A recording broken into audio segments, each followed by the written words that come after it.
Billy The Bill, Woods. yeah, you know what? The Billy Woods album, Mike, for me, is exactly why I had a problem with Pharrell's whole Pusha T mixtape rapper sentiment. Mm-hmm. This is what underground mixtape hip hop sounds like. Not This Pusha is T. where we're at. This is where we're This at. is That's see why, that you know what that's one of the things that comment that Pharrell made about Pusha being a mixtape rapper wasn't directed just at Pusha. That's kind of directed to the whole landscape that we're at right now. Is he talking right, about Freddie Gibbs? Is he talking about West Side? Is he talking about Conway?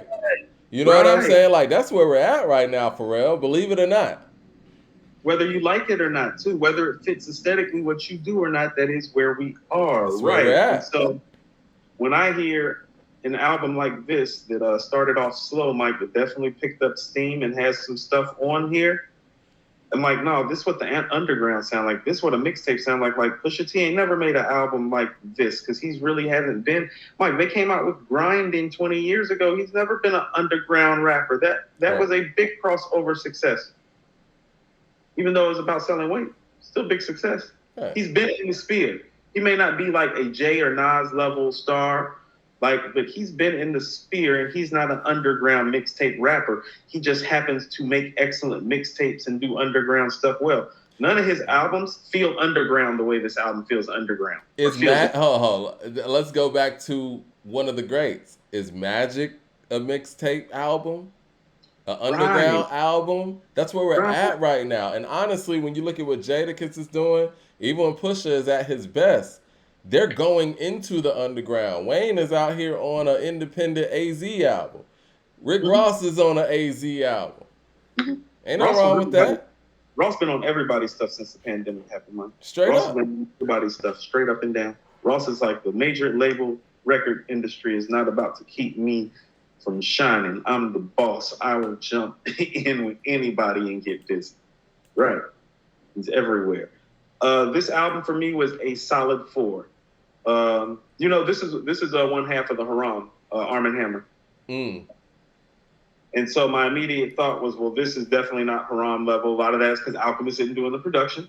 Right. Even though the beats on here are solid, I feel like his abstract musings, he parses his thoughts together very abstractly, and he'll veer off and go somewhere really, really quick and hard on you. And the beginning of the album, I feel like starts off slow because of his style, but it progressively starts getting better and rounds itself into a very nice project. The Doldrums, Heavy Water, featuring ELP, uh, Harlem, Versailles, Photo Evangelium, which made me want to say Spodioti Dopalicious after I said it right. Mm-hmm. Those are all dope records, Mike. I don't know if I'm saying his name right, Despot or Despo on Versailles. Mm-hmm. His verse is a verse of the year contender on Versailles, and so is Billy's second verse on Proto Evangelium.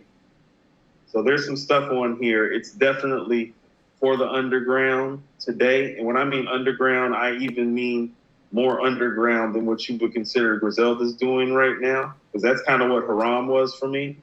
And this album, actually listening to him solo again and going back and listening to Haram again today, I would probably put Haram further up higher on last year's list. But this is still a solid project from him. And he's a good representation of what the current underground scene really looks like, not Pusha T. For real. I mean, and then you look at somebody like Boldy James. You know, you got people like Kevin Durant speaking the praises of Stove God.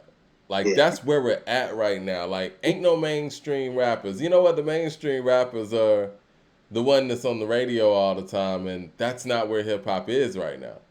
I think that we talking about the core hip hop albums, and we've been covering a lot of this stuff like week to week since 2020.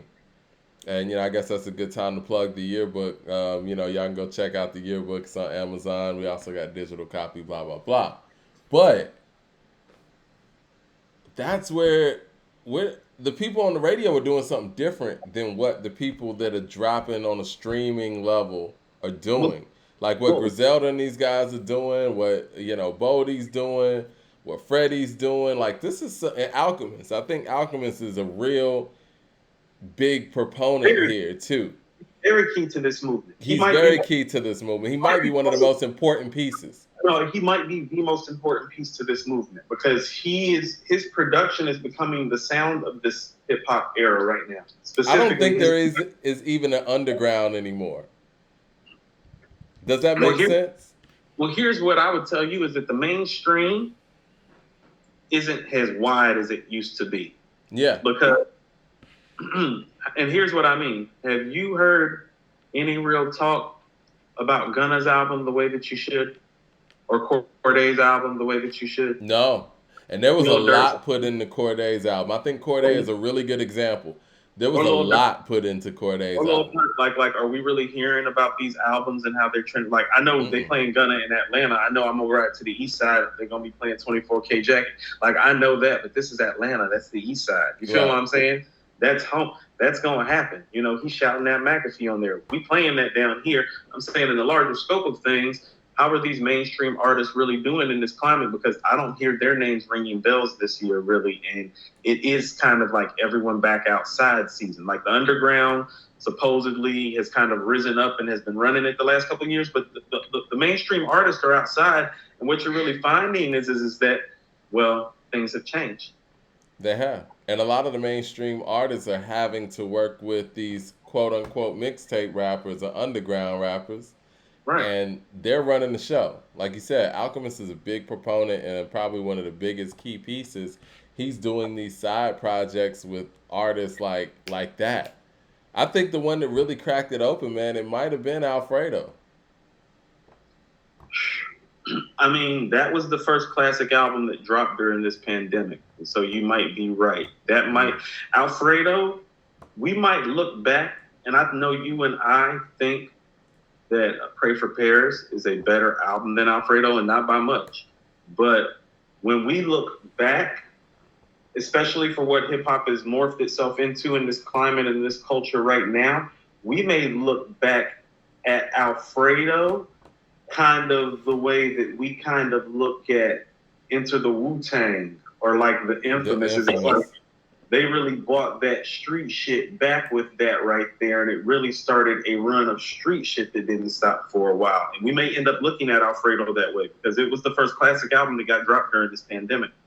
It was.